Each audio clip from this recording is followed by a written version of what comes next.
Hi, this is Tom from the Variate team, an A/B testing tool developers and marketers can both agree on. In this video we're going to show you how to install Variate into a React project. If you don't know what Variate is, you can check out variate.ca, or you can learn more by going to our docs at docs.variate.ca. To start off with, we're going to install the Variate React npm as a dependency in our project.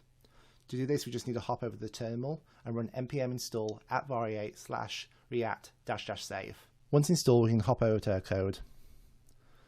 We're going to install the Variate provider directly from the React package directly into our root component. In this case, is the app.js.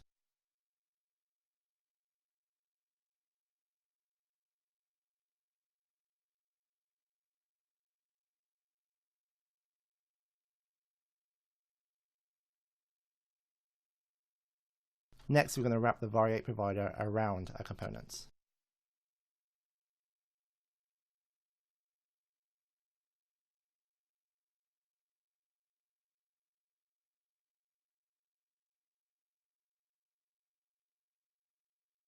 We're also going to import the config file. We'll talk about the schema in future videos. For now though, we're going to hop over to the dev.js. We're going to need to import a schema directly into this file.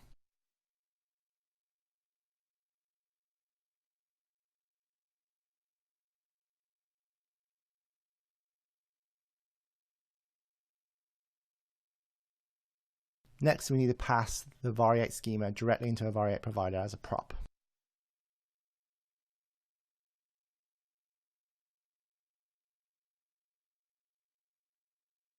While we're here, we're also going to set the debug mode to true, so we can see the console.logs in the console.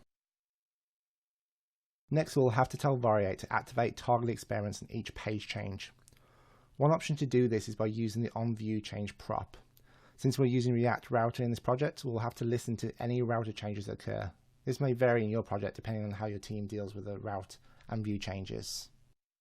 The onViewChange prop receives a function as its argument. This returns an activate method.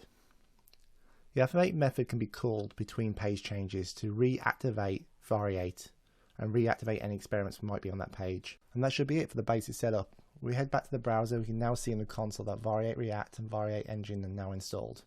In the next video, we'll talk about how to set up Variate with components and pass variation variables into components. See you next time.